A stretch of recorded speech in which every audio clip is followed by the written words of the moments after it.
primero que nada, haciendo un poco, ¿cierto?, el alcance del billete de Luca. Para más remate, el billete de Luca trae una imagen que hoy en día la gente está conociendo realmente cómo era físicamente, ¿cierto? Entonces, Ignacio Carrera Pinto, y que difiere mucho del billete. Entonces, por ahí he leído algunas quejas, ¿cierto?, con respecto a Ujú. eso, pero bueno. Eh, por último, ya está en la palestra, ¿cierto?, el nombre de él, y más personas lo conocen y pueden interiorizarse de qué fue lo que él realizó en, eh, en la Guerra del Pacífico. Pero fíjate tú que bueno, mira, yo, ¿sabes tú? Francisco, estaba leyendo para poder recordarme de algunos detalles, porque con el tiempo y con tanto nombre y fecha, de repente uno se olvida de Claro, algunos puntos. Entonces, me di cuenta de que por ahí en el 1900 y algo, en una carta que le escribieron a Nicanor Molinari, precisamente porque él estaba redactando la historia de la Concepción, del combate de la Concepción, le llegó una carta, si es que mal no recuerdo, de uno de los cirujanos que estuvo ese día 10 de julio, retirando los corazones de nuestros héroes, los suboficiales, y él decía una cosa, en esa época decía, hay algunos que quieren negar a la patria. ¿Te das cuenta? O sea, no es algo nuevo esto que tú me dices, no es algo que sea solamente ahora. El pueblo chileno es muy ingrato, lamentablemente hay que decirlo así, es muy ingrato. Cada cierto tiempo se olvida de que esta tierra se forjó a sangre y a sacrificio. Y es lamentable porque imagínate los niños de hoy que no conocen del tema, bueno, no van a tener una opinión más adelante porque a lo mejor para las generaciones nuevas son más importantes otros tópicos o historia más reciente que la historia de esa época y que es la que formó al Chile de hoy. ¿Te das cuenta? Esa es mi así opinión. es. No, desde luego, y de hecho la guerra del Pacífico marcó un antes y un después para nuestro país. Bueno, sabido los sucesos de Iquique, pero como que, insisto, hay un desconocimiento en la gente en general sobre este hecho, pero bueno, estamos haciendo el esfuerzo, si esa es la idea de estas actividades, Ujú. de compartir un poco sobre el tema. Ingrid, Exacto. muchos se La idea, preguntarán, sí. no, dime. No, bueno, la idea es esa, ¿cierto? Que podamos aunar fuerzas y compartir con la gente lo que sabemos, lo que ha llegado a nuestro tiempo y que ahora es mucho más que antes más que en los 80, por ejemplo. Hoy en día tenemos destacados investigadores e historiadores que nos están mostrando la verdadera cara de la guerra y también la verdadera cara de nuestros héroes, que muchos datos equivocados, muchos errores, pero aparte de eso tenemos la complementación de los historiadores del pasado, los que nos dejaron la historia así como fresquita, como de los testimonios que estuvieron ahí, los que vieron todo, los que presenciaron los hechos, no exactamente de la concepción, pero que estuvieron en ese momento y se empaparon de los más detalles que pudieron para llegar al día de hoy con el conocimiento que tenemos. Claro. Ingrid, entremos como un poco en materia, es necesario antes de, aquí pregunta Cintia, pregunta a nuevos historiadores. Bueno, ha surgido una nueva camada de historiadores jóvenes, principalmente en los últimos años, que han hecho importantes aportes en la academia. ¿Ya?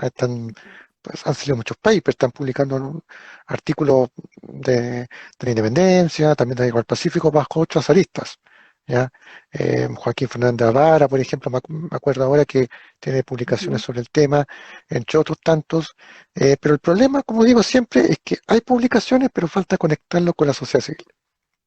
Hay un muro entre la academia y la sociedad civil que hay que tratar de romper. Ese Sí, yo creo que por ahí parte el problema, Ingrid.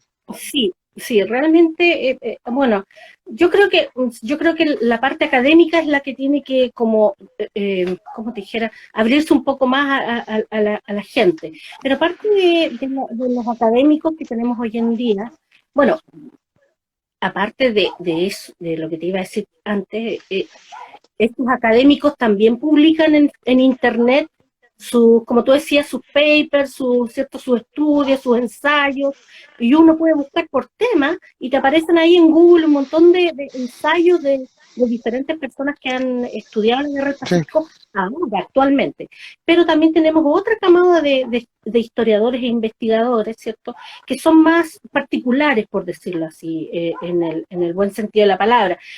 Son particulares, pero también ellos sus investigaciones las comparten con el público, ya sea por medio de alguna editorial, ¿cierto? Y la venta de sus investigaciones en libros, como por ejemplo el historiador Mauricio Pelayo, que está presente en este momento, está don Rafael Mellafe, está también don Fabián Berríos. Ustedes los pueden ubicar en Facebook, en YouTube. Ellos han tirado un montón de información, pero muy buena, y información que ustedes pueden comparar también, si oye, si para qué estamos con cosas, pero lo bueno es que son una especie, también está Joel Áviles, que es de la cuarta región, no se olviden, porque él es un excelente investigador e historiador. Eh, y muchos más que en este momento no se me vienen a la mente. Para el norte también es don Enrique Cáceres Cuadra, que también ¿cómo se llama? Publicado libros acerca de la batalla de Tarapacá, ¿cierto? Y que ha ido a terreno mismo a investigar esta batalla que ocurrió en el 79. Entonces, mira, hay mucha información hoy en día. Ustedes búsquenlos por Facebook, los van a encontrar y hagan contacto con ellos y van a poder tener mucha información a la mano. También, por ejemplo, la Marina. La Marina tiene la revista de Marina. Ustedes, por ejemplo, quieren investigar, no sé, acerca de la Esmeralda, y en Google le van a aparecer un montón de artículos de la Marina. ¿Ah? Porque esas cosas son las que están más a mano. Ahora, yo te entiendo perfectamente cuando tú dices que la parte de la academia tiene que abrirse más, porque en realidad tienen que pensar que nosotros no tenemos todo el acceso a toda esa información que guardan y que están en las bibliotecas y que son de antiguos documentos que no todos tenemos acceso y a esos estudios, porque a lo mejor no todos tenemos la cabeza, ni el tiempo, ni los recursos como para hacer ese tipo de estudios, y bueno, sería bueno que pudieran compartir más, ¿cierto? sí.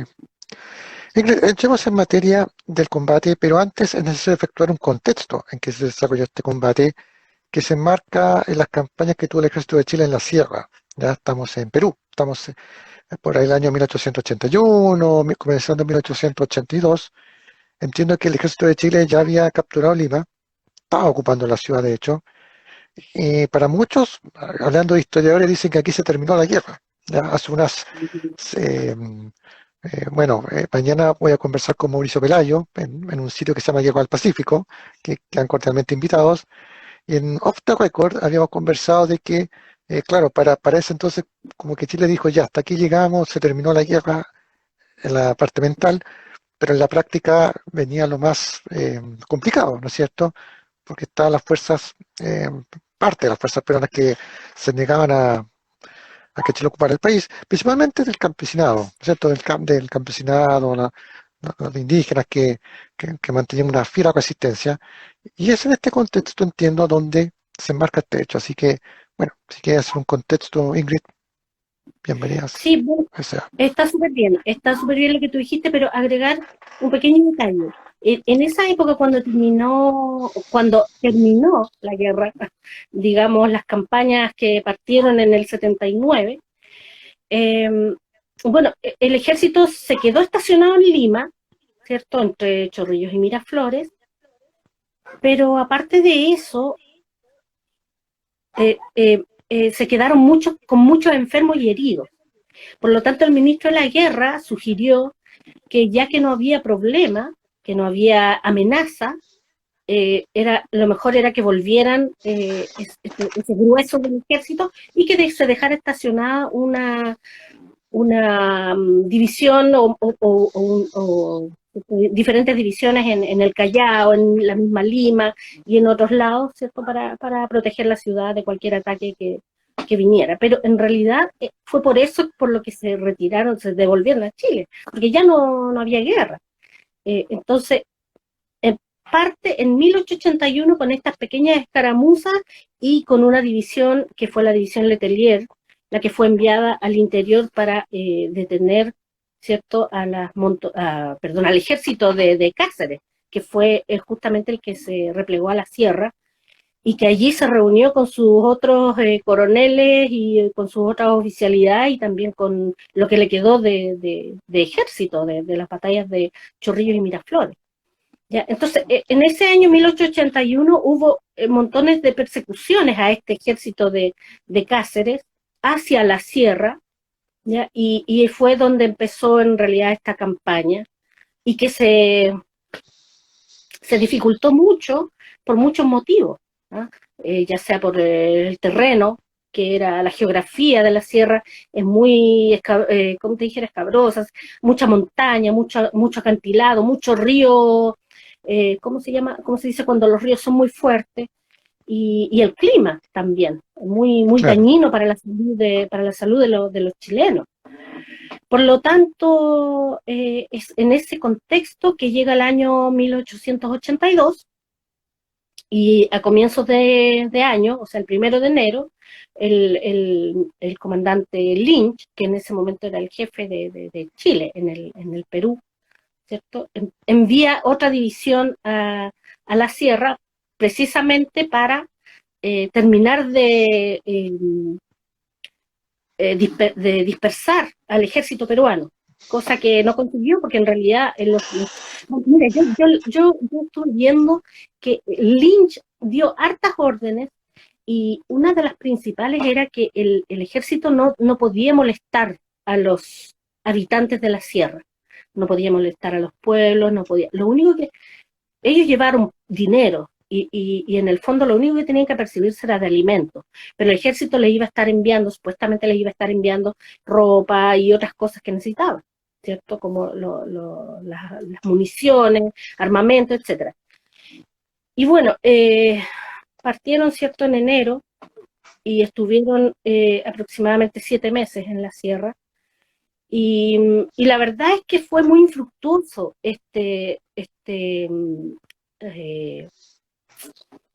esta misión que les dieron, fue infructuosa. El ejército del coronel Cáceres estaba muy disperso y bueno, y cuando ya al final estábamos llegando cierto junio, hubieron muchas escaramuzas y también muchos combates pequeños en diferentes sectores. Bueno, muchos de esos fueron derrotas para nosotros, porque imagínate, por ejemplo, en febrero parte ni siquiera un escuadrón, o sea, parten unos pocos carabineros de Yungay que los atacaron con galgas y con unas piedras que lanzaban desde los acantilados. Claro. Entonces empezaron a hacer ese tipo de guerra, una guerra muy difícil para nosotros, porque nosotros no estábamos acostumbrados a eso, estábamos acostumbrados a pelear en grandes campos, ¿cierto?, frente a frente, como se dice vulgarmente o coloquialmente, dando el pecho a las balas, y en cambio aquí, no sé, ellos de repente aparecían por las quebradas arriba y ya no había manera de Sí, escapar. Entonces sufrimos muchas pérdidas, pero más pérdidas sufrimos, Francisco, por las enfermedades. enfermedades, La sí. fiebre. Sí, de hecho, el general Lynch le aconseja a José Francisco Gana, que fue el primero que dirigió a esta división, que no tomaran agua de los ríos, porque el agua de los ríos no era sana para la Sí, sierra, y a menos que llevara estos filtros para filtrar el agua. De lo contrario, que le recomendara a sus soldados que no tomaran agua de los ríos. Imagínate, o sea, sí. pero hubo muchos enfermos, muchos. Y eso fue lo que Ingrid, bueno, disminuyó más al ejército. claro, como tú dices, bueno, nos referimos a Andrés Avelino Cáceres, más denominado como el Brujo de El los brujo. Andes, un caudillo, ¿no es cierto?, que después fue presidente de Perú. ¿Ah? Exacto. Yo estaba escuchando un historiador peruano hace unas semanas por YouTube sobre este hecho, y él decía que, claro, en Perú, para ellos, quizá Mauricio Pelayo y otros expertos nos están escuchando, para ellos Perú se fraccionó en dos en la guerra del Pacífico. O sea, em, por un lado está la zona urbana, cayó bajo las fuerzas chilenas muy ocupadas, y por otro lado está la sierra, lo que es los Andes peruanos.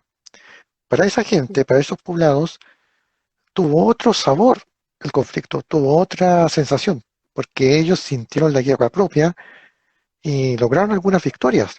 Y como tú mencionabas, el ejército de Chile sufrió lo peor que le puede sufrir, lo peor que le puede pasar a un ejército regular, que es la guerra de guerrillas.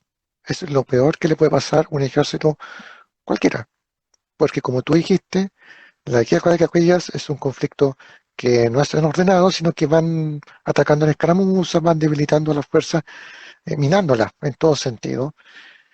Y como tú también dijiste, las enfermedades, el tifus, por ejemplo, gran parte de los soldados chilenos que fallecieron en estas campañas de la sierra no fue en combate, fue por enfermedades. Muchos de ellos que eran de la zona central, que no están acostumbrados a los cambios de temperatura, tú mismo contaste el agua, ¿no es cierto? ¿Por qué el agua es importante? Porque ellos no tenían, supuestamente, les iban a llegar refuerzos, provisiones, etcétera, que nunca llegaron. ¿Ya? Justamente para no molestar a la gente que vivía en los poblados, ¿y qué hicieron?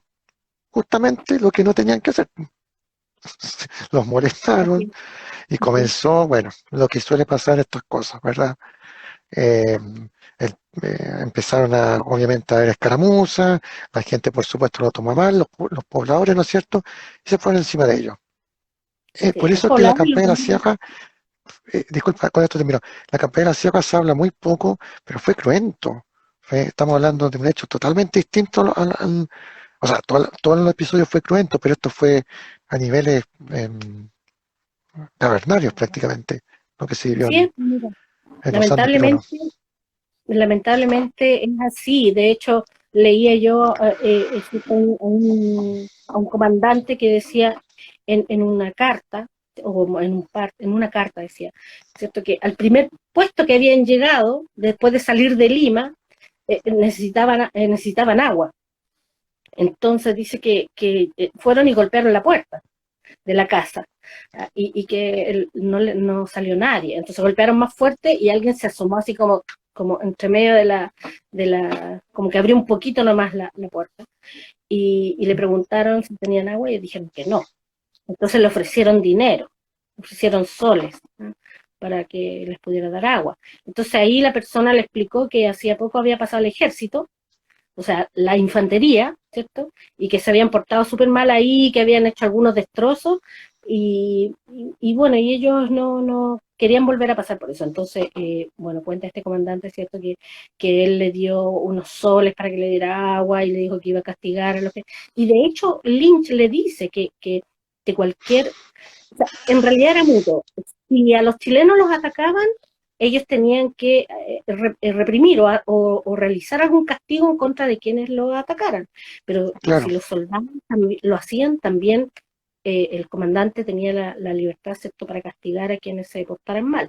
Pero imagínate, pues, ¿qué vaya a hacer en la sierra? O sea, qué difícil. Y además que, bueno, hubo muchas deserciones, y yo me imagino que todas estas deserciones, estas personas que desertaron, en su gran mayoría tienen que haber sido personas que a lo mejor se portaban mal y que no estaban conformes con ir a la sierra o con estar en el ejército. Entonces, claro, causaban destrozos y atacaban a la gente. Entonces, lamentablemente, cuando la gente se negaba a ayudarlos, ellos obviamente reaccionaban mal. Pero la idea no era esa, en el fondo. Por las órdenes de Lynch, la idea era que ellos se amigaran a los peruanos, a los habitantes de la sierra, que no los pusieran en contra. No pasó.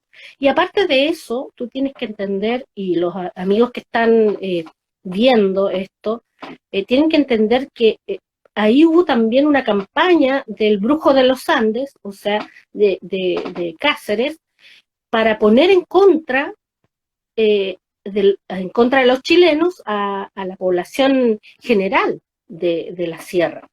Tampoco se trata de que los chilenos anduvieran haciendo destrozos o cometiendo tropelías todo el tiempo, porque también tenían jefes que los mandaban. Pero sí claro. hubo situaciones, claro, sí hubo situaciones seguramente en las que se les pasó la mano a más de alguno, y eso también rindió su fruto. Pero también el Brujo de los Andes realizó esta campaña para envalentonar sobre todo a la parte indígena que vivía en la sierra, que era gente humilde, ¿cierto? Gente que no tenía mayores posesiones, que vivía su vida de acuerdo al día, ¿cierto? Nosotros conocemos muy bien aquí en Chile cómo son los indígenas, cómo son del altiplano, son gente simple, gente humilde, que no tiene esa mala disposición.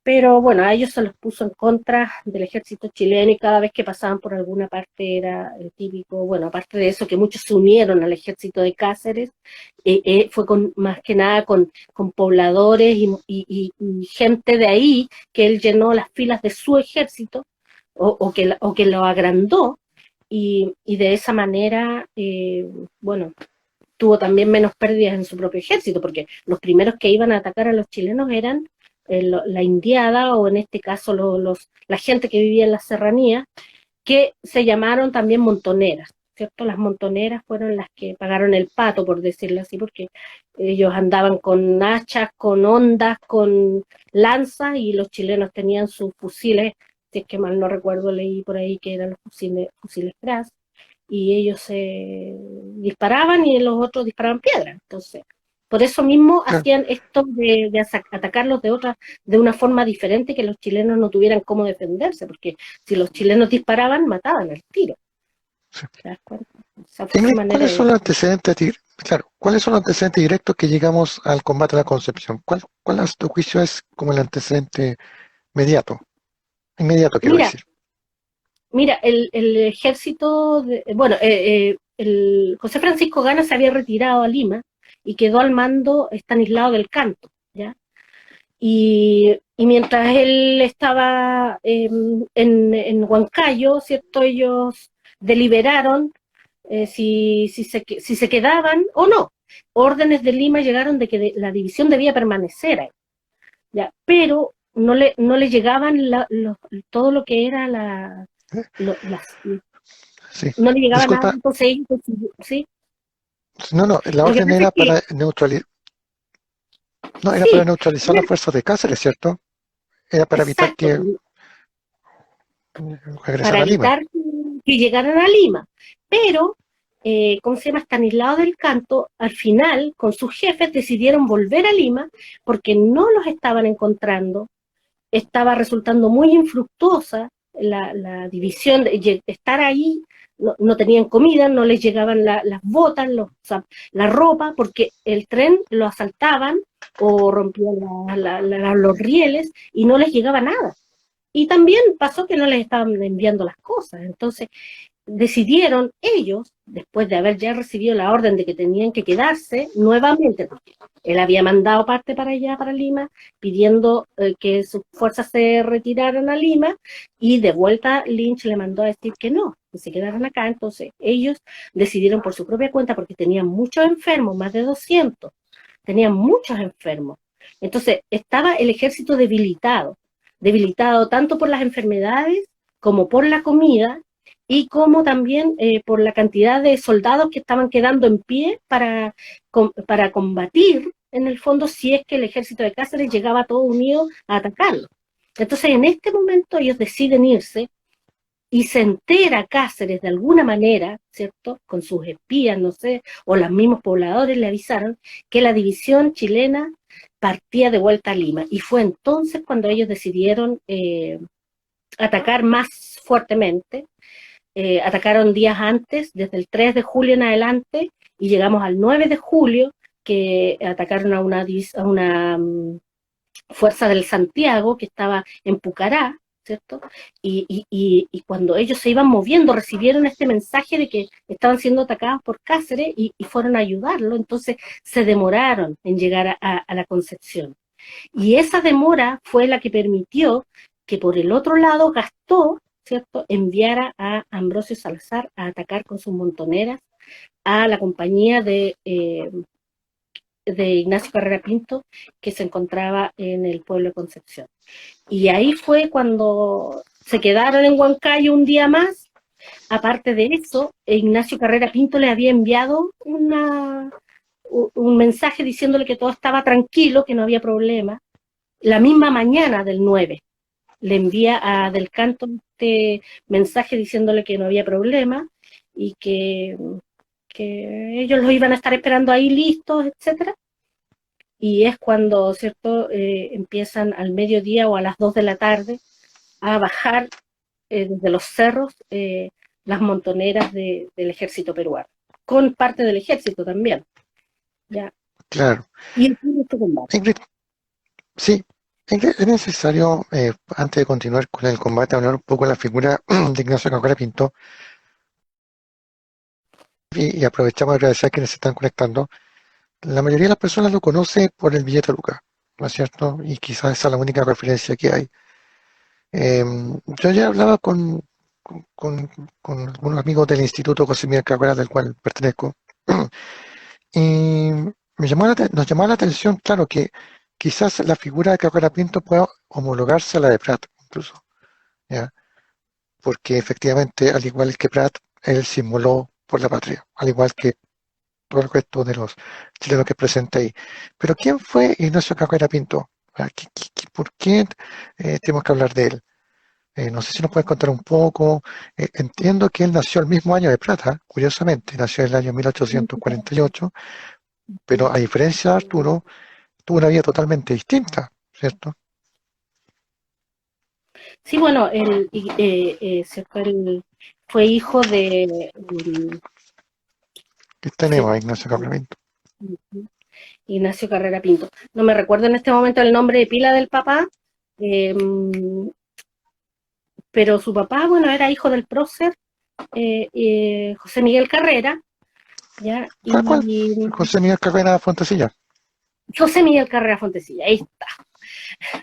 Entonces, bueno, él era, su padre, ¿cierto? Participó de las revoluciones de la década del 50, 1851 y 1859, y fue exiliado, ¿cierto? Por sus ideas y por su postura.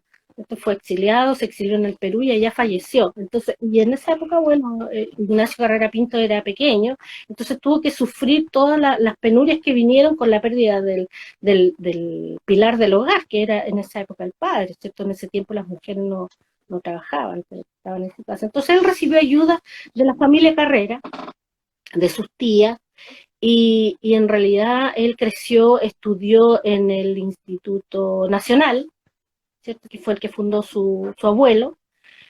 Y al parecer durante los veranos él trabajaba cuando ya creció, ¿cierto? Cuando fue bastante hombrecito, él hizo durante los veranos arreo de animales a Mendoza, por la cordillera, para poder tener, ¿cierto? Para poder ayudar a mantener su familia.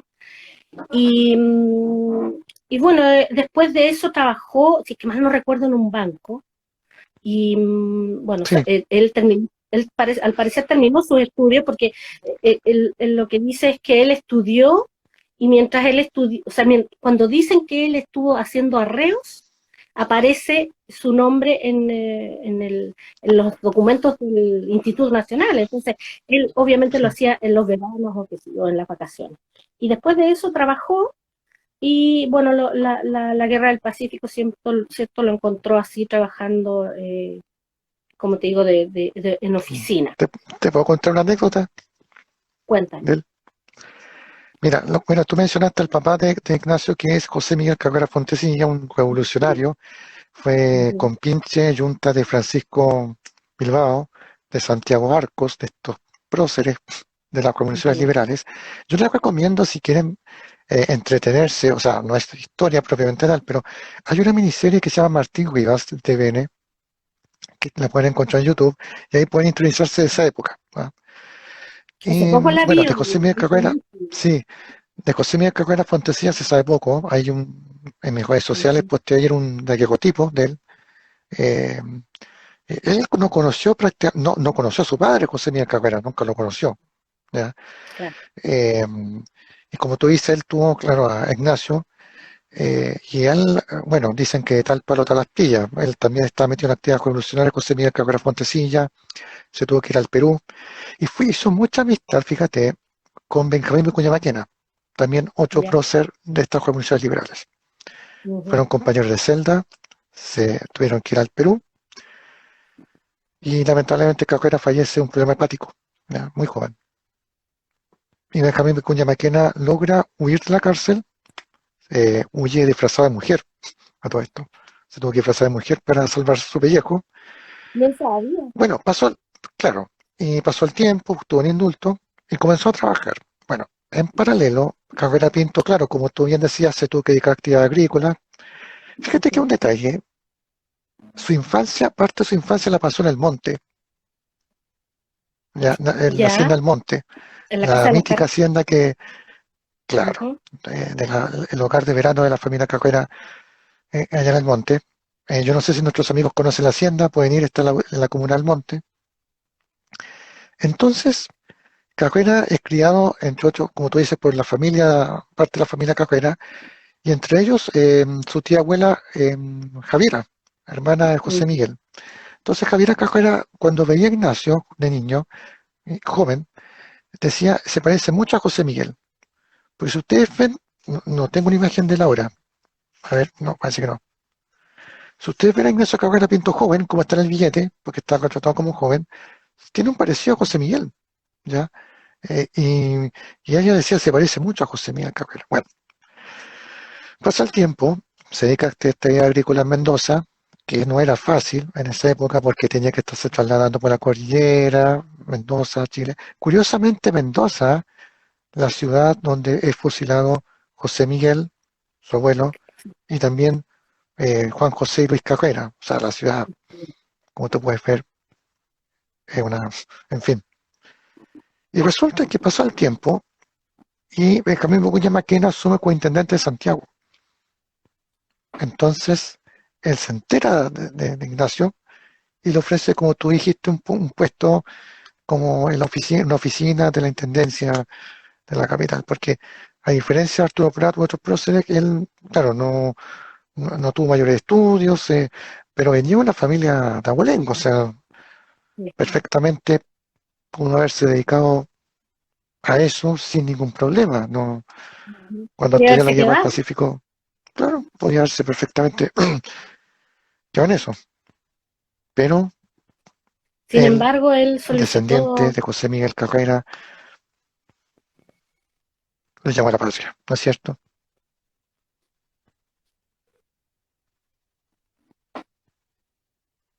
Sí, bueno, ese es uno de los rasgos de su carácter, ¿cierto? Un hombre, a pesar de sus abolengos, de su familia, de su apellido, él quiso entrar como simple soldado al ejército en el 79.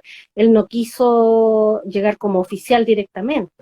Lógicamente sus jefes lo empezaron a ascender de a poco o quizá rápidamente porque obviamente admiraron esta decisión de él de no ser directamente un, no sé, pues a lo mejor hasta capitán o teniente podría haber sido. Sin embargo, partió como sargentito. Yo sargentito le digo a los sargentos porque son como, ¿cierto? Después del cabo viene, o después o del sargento viene el cabo, pero él partió de abajo. Él no quiso ser, no fue rimbombante ni fue presuntuoso con su apellido. ¿Te das cuenta? Y así fue como se ganó también la amistad de otros jóvenes que, bueno, que tal vez ya se conocían de antes, o tal vez no, pero que lo admiraron mucho también por eso, por su humildad, por su sencillez, y muchos testimonios que hablan de él, ¿cierto? Algunos de sus amigos, Salcedo, Pinto Agüero, etcétera, hablan de él que era un hombre muy humilde, muy sencillo, muy simple y muy livianito de sangre, al parecer que era Ignacio Carrera.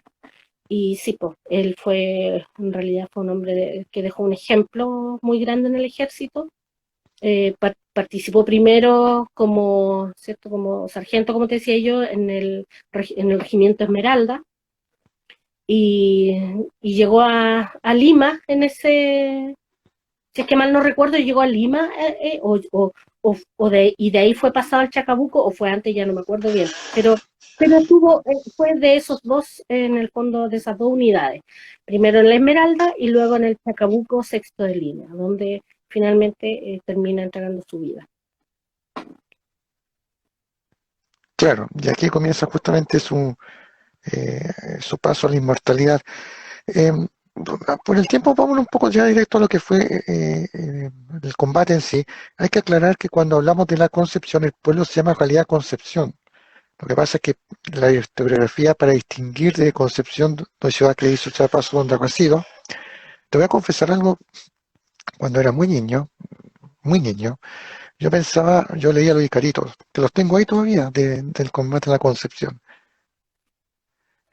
Y yo pensaba que Concepción era acá, que el combate había sido aquí. No, pensaba Claro, que el pues, combate de Concepción. claro, que había sido acá. Pero claro, pasó el tiempo y ya obviamente uno va estudiando el tema. Em, Cuéntanos, Sí, ¿cómo fueron las horas previas al enfrentamiento? ¿Verdad? Estaban en el poblado, 9 de ya previo al 9 de julio. mira, ¿Cómo fue el bueno, mira, escenario? aquí hay una cosa bien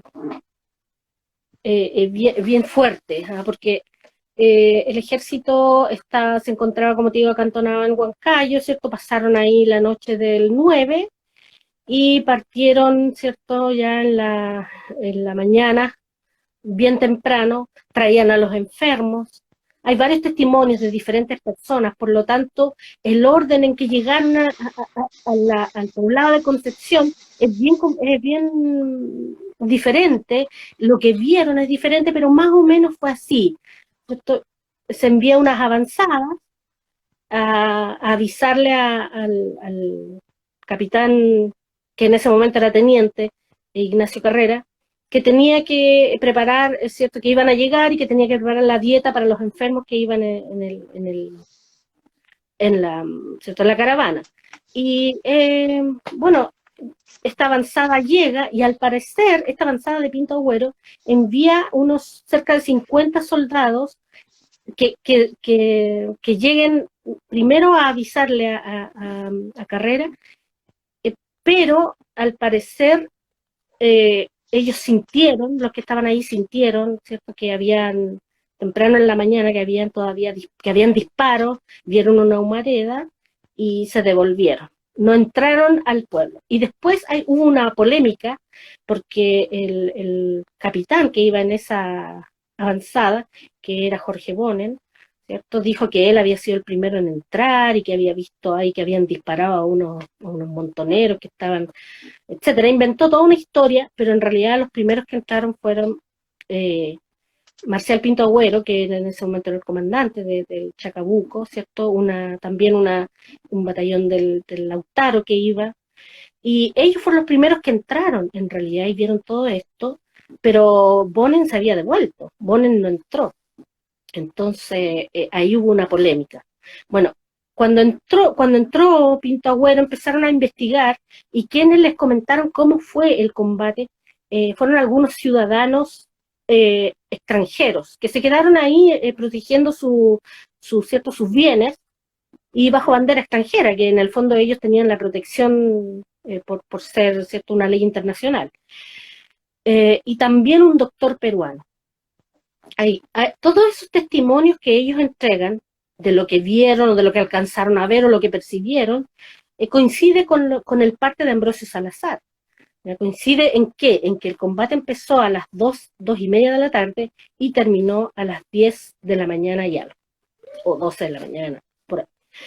Y bueno, y el combate parte a las 2:30, cuando, cierto, Ignacio Carrera Pinto y algunos de sus soldados se encontraban en la plaza, eh, que en el fondo el pueblo es como una especie de cuadrado, ¿cierto? Que tiene 4 entradas por cada esquina y en el fondo, en el centro, no había una plaza como para sentarse a conversar, sino que era un lugar baldío, pero que era la plaza en el fondo.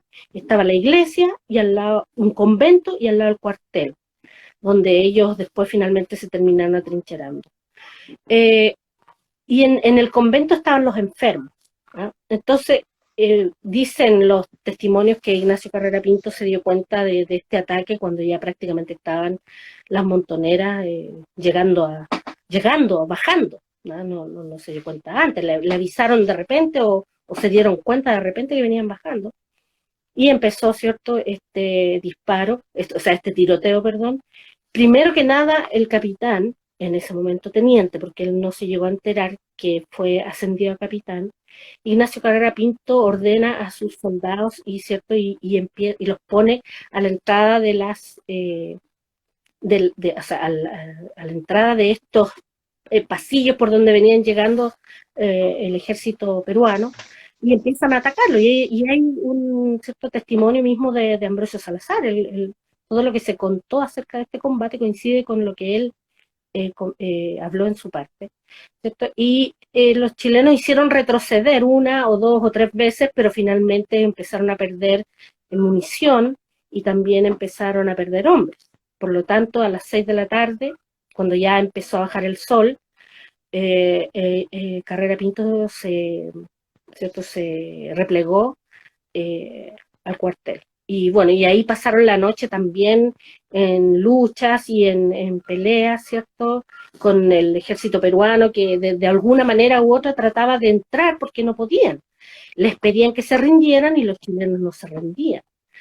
Y dio la noche, la madrugada y bueno, por ahí leí en el parte de Salazar, dice él que ¿cierto? Que algunos pobladores que se les unieron de ahí de la Concepción, que se les unieron a ellos para atacar a esta guarnición, les dijeron que uno de ellos le dijo que tenía querosene, ¿ya? Y fue por medio de este querosén que él les ofreció que empezaron a quemar ¿cierto? La iglesia y el convento donde estaban los enfermos. Entonces se tuvieron que replegar en la madrugada o en la noche al cuartel que estaba al lado.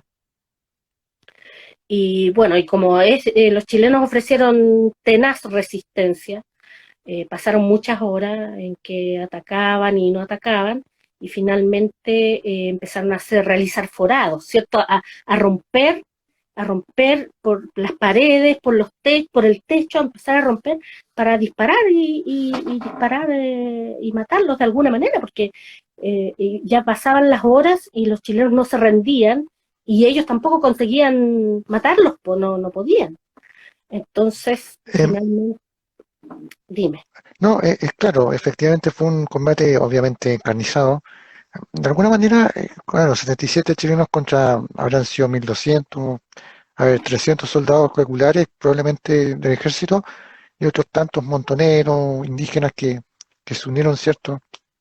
Y Sí, que de hecho, obviamente claro, y no al tenían la final disciplina que tenía un soldado profesional, claro. así es, se unieron más incluso. Lo que comenta Salazar es que al final llegaron de los poblados cercanos a unirse más todavía. Pero mira, la verdad es que los números difieren. Yo te digo que no creo que hayan sido más de 1000 indios, pero sí, por lo menos, si es que mal no recuerdo, él dijo que llevaba 170 soldados de línea, pero bueno, ahí hay muchos relatos difieren en que eran 300, en que eran 1000, ¿cómo se llama? Eloy Caviedes habla de 2000. Yo creo que son menos porque al final, imagínate, como 77 soldados, cada uno con 100 o 130 cartuchos, iba a atacar a 2000 y iban a durar toda la noche. O sea, es una cosa bastante difícil de Claro. pensar. Pero sí los chilenos ofrecieron una gran resistencia que los molestaba a ellos, los molestaba. ¿Te das cuenta? Entonces le decían, salgan Claro. chilenitos, si no les va a pasar nada. ¿Te das cuenta? Y bueno, ellos en realidad no se rindieron jamás. Y esto, como te digo, fueron superior en número, pero obviamente que mucho más, pues si ellos eran 77 nomás, pues no eran ni 100, imagínate. Llegamos a la noche del 9 de julio al 10 de julio, a la madrugada, y obviamente esta es la etapa más crítica del combate. Fue en esta etapa donde fallece, cae en combate Ignacio Carrera Pinto. Él en un principio había sido herido en el brazo, ¿no es cierto? Y continuó la lucha. Sí, creo que Y fue claro, cuando se replegaron adentro, lo hirieron sí, en la le plaza llegó un con balas. disparo al corazón.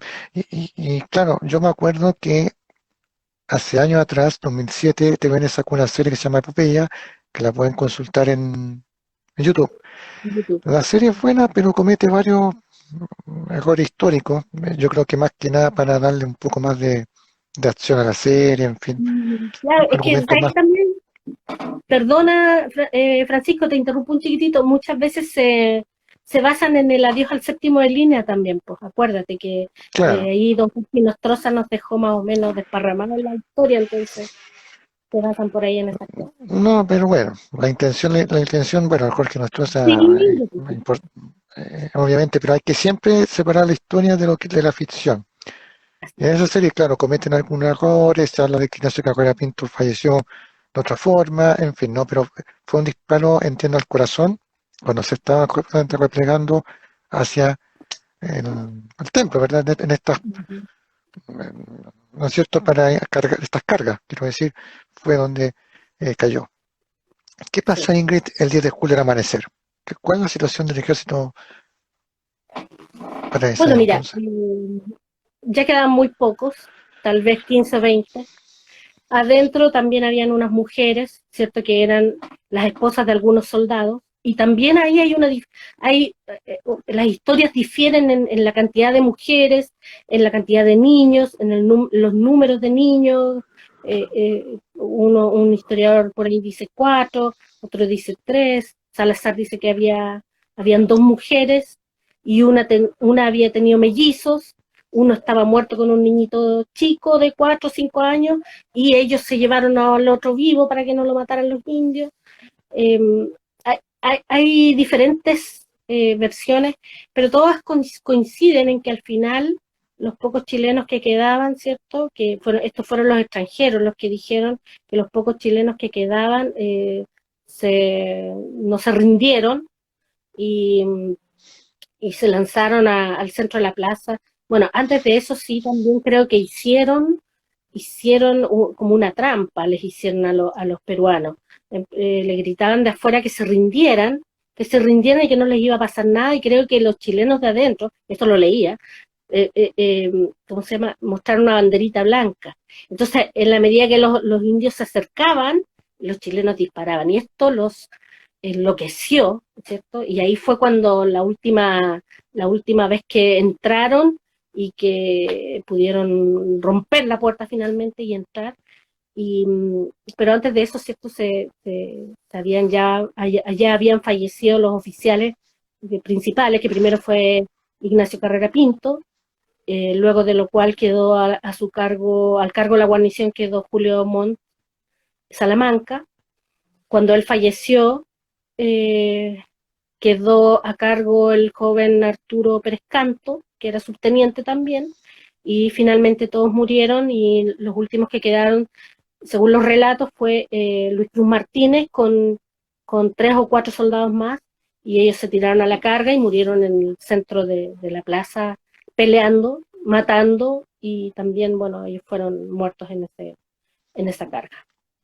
Eso es más o menos el resumen del Claro, final de lo que pasó en la mañana.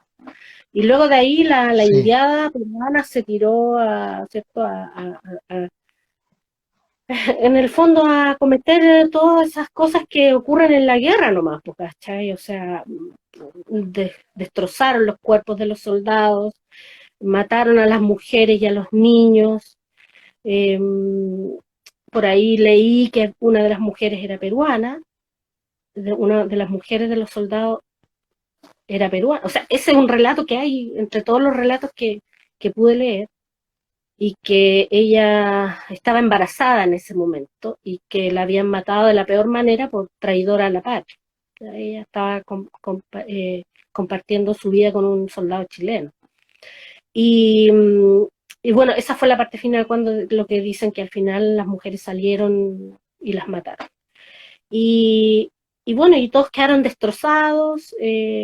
Los médicos reconocieron, uno de los médicos que atendió, por ejemplo, a Julio Montt, eh, no me acuerdo dónde dice él que lo atendió antes, seguramente en Lima, dice que él lo reconoció. Y también sabes que muchos soldados, lo que yo leí, es que muchos soldados tenían el pecho abierto, porque les sacaban el corazón. ¿Ah? Entonces, hubo una carnicería tremenda. Y yo te voy a decir algo que yo cuando volvía, uno siempre está leyendo y releyendo para poder no olvidar los detalles. ¿Sabes tú que yo leí y me acordaba mucho del 21 de mayo y la Esmeralda? porque la Esmeralda, yo siento para mí, a lo mejor a los amigos no les va a parecer tanto, pero yo pienso que lo de la Esmeralda fue una carnicería innecesaria. Siento que al final el último espolón fue, no debería haber sido. Claro. Ya, la Esmeralda ya estaba por hundirse ya.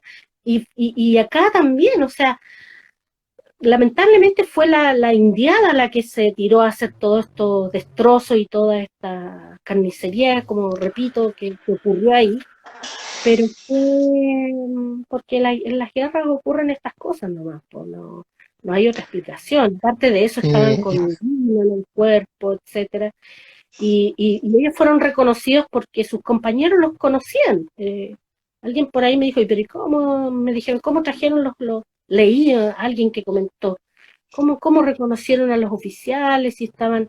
No, pues ellos se conocían entre ellos. Salcedo era amigo de él, Pinto Agüero era amigo de él, los otros muchachos tienen que haberse conocido. Luis Cruz Martínez era bien famoso porque también era un chiquillo bien humilde, bien sencillo, que había partido en el Curicó, ¿cierto? En el batallón Curicó, había llegado para la campaña de Lima y había estado en los combates en Lurín, el combate de Ate, el combate del Manzano y en Chorrillos y Miraflores.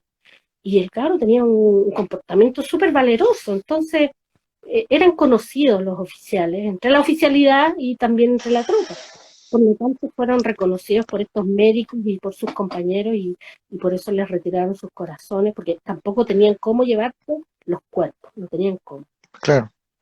No, y aparte que, bueno, en el caso cuando los indianos cometen esta atrocidad, hay que recordar que ellos eran adictos al opio, consumían mucho opio, y Ah, entonces, y entiendo que los coratos decían que les cortaban las cabezas, los ponían en las lanzas, las estacas, así es. realmente horrible, porque entiendo que Gastón, ¿no es cierto?, había ordenado respetar la vida de quienes sobrevivieron, las mujeres, pero claro, lo que te dije al principio, una cosa es el ejército regular y otra cosa es la indiada que participó ahí.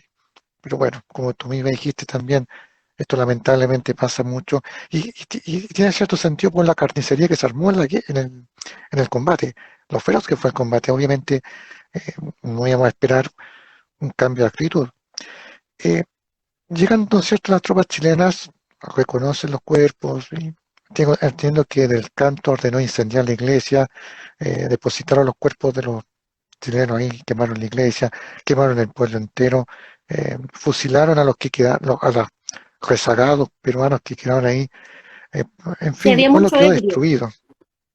Sí, había Claro, mucho soldado ebrio y estaban ahí como regocijándose y celebrando. Y aparte de eso, Del Canto mandó a un escuadrón del Carabineros de Yungay al mando al Cérreca a recorrer los alrededores y ahí finalmente dicen que en total murieron como 300 peruanos, que es más o menos lo que en total con los que murieron ahí en la plaza de Concepción, con los que murieron después en el camino y los que persiguieron, etcétera. Entonces, estaban ahí, todavía quedaban muchos porque estaban, como te digo, ensoberbecidos en su victoria y en lo que habían realizado, la venganza que era para ellos lo que estaba ocurriendo en ese momento. Entonces, estaban ebrios, hicieron lo que quisieron, incluso entraron a saquear algunos locales y estaban ebrios, porque si después el peruano y los, ¿cómo se llama?, los extranjeros les dijeron a Del Canto, oye, después arrasaron ahí, entonces claro, después llegó el lamentablemente ejército eso pasa chileno, siempre sí, en este tipo de instancias, el conflicto. y después llegó el ejército chileno y bueno, y cuando se impusieron de todo lo que había ocurrido, ubicaron incluso a los que habían ayudado al ejército, que eran pobladores, encontraron algunos, también estaban los que no habían apoyado, que eran los extranjeros, que se mantuvieron neutrales y observaron todo. eh, y bueno, y después de eso ellos se quedaron ahí y efectivamente, como tú dices, llevaron a los soldados, los cuerpos de los soldados los llevaron, de las mujeres seguramente también, los llevaron y los pusieron en la nave central de la iglesia y la incendiaron para que los escombros cubrieran los cuerpos de ellos para que no siguieran siendo profanados como lo era, como lo habían sido ya hasta ese momento, que yo me imagino que esa imagen los debe haber perseguido toda la vida a los que presenciaron esto. O sea, no debe haber sido nada agradable lo que se encontraron. Entonces, debe haber sido horroroso en realidad. Entonces, para que Sí, no ocurriera eso, para que no siguieran siendo profanados sus cuerpos, los pusieron, como tú dices, en la iglesia y la incendiaron para que los escombros cubrieran y también a lo mejor terminar de incinerar los cuerpos, porque acuérdate que habían quemado una parte y habían encontrado cuerpos semi quemados también, porque ya habían provocado un incendio en ellos durante la noche. Entonces ya habían cuerpos incinerados, así que yo creo que fue todo con su qué para que hacer desaparecer los cuerpos nomás. No había manera de llevárselos. Así que operaron a Ingrid, los oficiales y sí, hicieron el... eh, claro. Ingrid, entiendo que los corazones de los 4 oficiales de Julio Montt Salamanca, Ignacio Campana Pinto, Luis Cruz Martínez y Arturo Pérez Canto, ¿cierto? Si me equivoco, Ujú. son trasladados por orden del canto, lo depositan, ¿no es cierto?, en alcohol y actualmente se encuentran en la Catedral Metropolitana, bueno, una especie de mausoleo, ¿verdad?, que está a la entrada Mm. de la iglesia. Y yo sé que muchos amigos de Santiago que nos están viendo habrán entrado a la catedral y no se percatan de esto, ¿cierto? O pasan por la catedral, pasan por fuera y no tienen idea. Entonces sería bonito que empezaran a darse una vueltecita por ahí. Yo fui hace años atrás ya, no, hace mucho tiempo que no voy a Santiago, pero fui y pucha, aproveché de sacarme fotos, de sacar fotos de todos los ángulos, porque es muy bonito además. Es una especie de monolito, ¿cierto? Que tiene una, como una especie de frasco todo de mármol, como una especie de frasco. Yo he subido hartas fotos de esa estatua, o no sé cómo llamarlo en realidad, pero es como un monolito. Y tiene una punta hacia arriba, que es la que te digo yo como monolito, y están todos los nombres de los 77, eh, que eran en el fondo 76 Chacabuco y un Lautaro. Y ese Lautaro, fíjate tú, que era de acá de Putaendo, era, de la región de Valparaíso. Yo no sé si en esa época pertenecía a Santiago o a Valparaíso, pero ahora es un héroe de acá, es un héroe de Valparaíso. Así es que ellos están todos los nombres ahí escritos y es bien bonito porque como está dentro de la catedral es algo súper como reverente, tú te pones ahí al frente y ves y es una cosa impresionante que si te pones a meditar puedes hasta poner a llorar pensando porque es muy bonito. Yo me acuerdo que fue un Sí, día sobrecogedor. eso recogió, me acuerdo que una vez fui y habían unas, ¿cómo se llaman estas coronas de flores? Porque fue justo para una fecha. Y después fui de nuevo y ahí me saqué fotos con unos amigos y le saqué nuevas fotos a ese monolito. Así es que los amigos de Santiago, si andan cerca de la catedral, vayan a darse una vueltecita y rindanle honores a los corazones de los héroes. Y a todos los héroes en realidad que estuvieron ese día en ese combate. Fue una cosa bien, bien grande ese combate. Marcó mucho desde un comienzo. Yo leo las palabras de Marcial Pinto Agüero y son palabras que le hacen realmente justicia. Es en ese momento en que él dice que esta es una acción que va a quedar para siempre en la historia marcada como una de las más heroicas del ejército chileno en la guerra del Pacífico o en la historia del ejército, ¿cierto? Y realmente yo creo que así fue. Una resistencia de más de 20 horas, po. ¿O no? ¿O me equivoco? Sí, po, más de 20 horas No, sí, resistieron. sí, más o menos. Bueno, a raíz de este hecho, posteriormente se instauró como el 9 de julio el Día del Juramento a la Bandera. De hecho, mañana se efectúa este juramento acá en Concepción, como en otras partes del país, en la cual, ¿no es cierto?, los conscriptos juran ante la bandera dar la vida si necesario por la patria. Para ir sacando esta conversación pasó la hora, muy rápido, pero yo creo que ha sido bastante productivo porque hemos podido dar una retrospectiva general de lo que fue el combate, en fin. ¿Cuál crees tú que es la trascendencia, qué lecciones deja lo sucedido en la Concepción? Bueno, mira, primero que nada, un tremendo ejemplo de valentía de defender y también de obediencia, ¿no? Yo estaba recordando las edades. Yo siempre como que esos datos como que se me confunden porque estudiaba tantos ya. Yo creo que el único que se acuerda de todas las edades de todos los soldados es don Mauricio. Pero a mí se me olvidan algunos. Pero sí tengo claro que las edades fluctúan por lo menos de los tres suboficiales entre los 20 y los 16 años. O sea, y la mayoría de los soldados, puede que hayan habido algunos que eran veteranos, pero no sé, creo que el mayor de todos era el capitán, Ignacio Carrera, que tenía como 34, 35 años por ahí, tendría para esa fecha, y, y creo que todos los demás eran de 30 para abajo, o sea, puros jóvenes. Entonces es una cosa impresionante. Yo hace un ratito atrás publiqué en la cuenta de Instagram una frase que le escribió Arturo Pérez Canto a su madre, en la que él le dice al final, porque después de todas las cosas que él le dice a su mamá, le dice que ella se sienta orgullosa, si es que él se muere, que ella se sienta orgullosa de haber tenido un hijo que murió por la patria, ¿no? Es sobrecogedor, es muy emocionante. eh, sí, ellos, como dice por ahí, alcancé a leer, son un tremendo ejemplo. Y todos los que estuvieron ahí, porque obviamente ninguno de ellos se rindió. O sea, eso yo creo que está fuera de discusión. Yo no creo que se hayan rendido. Los peruanos dicen muchas cosas, lamentablemente se preocupan mucho de ese tipo de detalle. Ellos no quieren que nosotros ensalcemos a nuestros héroes, ¿cierto? Y pueden decir muchas cosas, pero yo personalmente pienso que ninguno se rindió, tal como nos cuenta la historia, tal como contaron esos personajes que estaban ahí observando todo esto.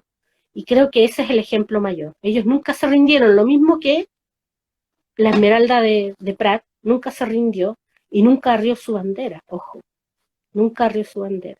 Aquí la bandera quedó ahí, Del Canto dice que mandó a bajar la bandera, ahí estaba, ni siquiera se llevaron la bandera, imagínate, o sea, y tampoco ellos arriaron la bandera. Entonces, es un tremendo ejemplo, un ejemplo de sacrificio, sobre todo. Más o menos Así es, eso. justamente, y por eso que por medio de estas instancias recordamos aquella gesta que, que sin duda marcó también la participación de Chile en la Guerra del Pacífico, y no olvidar a los 77 chilenos y chilenas que estaban ahí presentes, que dieron su vida por nosotros, y lo mínimo que podemos hacer justamente es esto, recordarlos en esta fecha, ¿no es cierto?, de 9 de julio, defendiendo nuestro país, no arriando el pabellón en una zona lejana, en la sierra peruana. Entonces, y en memoria también de todos ellos que fallecieron. O sea, aquí, como lo hemos conversado en otra instancia, en otros live, que esto no distinguió clase social. El ejército chileno se unieron de todos los estratos sociales. Y yo Así me quiero es. enfocar en el caso de la aristocracia porque, claro, ellos teniendo la excusa que perfectamente pueden haber sido su vida normal, no tenían obligación alguna de participar en la guerra, lo hicieron, lo hicieron. Todos se Sí. unieron en esta causa. Y Fallecieron jóvenes. muchos de ellos también. Y ojo que muchos jóvenes, porque si tú te Sí, das cuenta, y hablamos de aristocracia, está la familia Pinto, la familia del presidente, por sí. ejemplo. Bueno, Ignacio Carrera Pinto también es familiar del presidente. Entonces, todo ese tipo de personas que tenían como un nivel socioeconómico bastante más o superior, ¿cierto?, a la media de la tropa, eh, estaban ahí peleando codo a codo y muchos murieron en el camino, ya fuera en combates, en batallas o por enfermedad, todos sufrieron lo mismo todos. Ahí no hubo, ¿cómo se dice? No hubo, quizás los que más tuvieron algunos beneficios fueron los generales que tomaban las casas para poder vivir y uno que otro que podían, ¿cierto? Se quedaban en algunas casas, pero la mayoría dormía ahí en sus tiendas y los soldados al suelo y todos ahí pasando las mil penurias del desierto. Así que sí, es una guerra que unió a los chilenos de todas las clases sociales. Yo eso es lo que más destaco siempre. Es una guerra que unió a los chilenos y de todas las clases sociales. Aquí no había... Y bueno, y es la clase social alta, fíjate tú, la que más admira al roto chileno, que es el roto, el infante en la guerra, el que se enroló voluntario, el cívico, es el roto chileno que fue a combatir y el que ganó las batallas. y la aristocracia pucha, lo ensalzó cualquier cantidad. Así es que ese es más o menos ¿cierto? Uno de mis pensamientos lo que más me atrae a mí de esta guerra es eso, que fuimos uno, hombres, mujeres, allá, acá en el país también, todos unidos por una causa. Así es, Sigrid. Y este es como nuestro humilde homenaje a quienes cayeron aquel 9 de julio en la Concepción. Mañana, como mencioné, es el juramento de la bandera, en la instancia, ¿no es Ujú. cierto?, para redescubrir nuestro pasado, nuestros valores patrios tan faltos hoy. Pero creemos que esta instancia nos sirve justamente para rememorar aquello. Ingrid, lo último, para quienes no te conocen, ¿dónde te pueden seguir en las redes sociales? ¿Dónde estás publicando lo de la guerra al Pacífico? Gracias, Francisco. Bueno, todos conocen el nombre de la página, es Relatos de Guerra, Soldados de Chile en la Guerra del Pacífico. Y tengo esta cuenta de Instagram y una cuenta de Facebook, que también se mueve bastante como esta. También tengo una cuenta de YouTube que está por mi nombre, Ingrid Díaz, y más o menos eso. También tengo un blog que se llama de la misma manera, pero lo tengo detenido el blog, porque estoy dándole prioridad a Instagram y a Facebook, que es donde tengo en realidad más visitas. Así es que esas son mis redes y también, bueno, sigo a algunos historiadores, también tengo algunos amigos con los que comparto harto de historia y siempre, bueno, uno de ellos eres tú, que tú también tienes tu página de YouTube en la que uno puede ir y ver ¿cómo se llama? Todos tus conversatorios súper interesantes, pero es más o menos eso. Instagram y YouTube son los que más publico en realidad. Sí, por Instagram favor, y y síganla porque sigan su sitio porque es muy bueno lo que hace todos los días. Nos entrega interesantes detalles sobre la guerra del Pacífico. Es una labor que es necesaria en estos tiempos donde han surgido algunos cuestionamientos. En fin, lo importante es difundir. Estimada Ingrid, quiero darte nuevamente las gracias por la instancia, darte las gracias por el tiempo y bueno, nos veremos en otra instancia.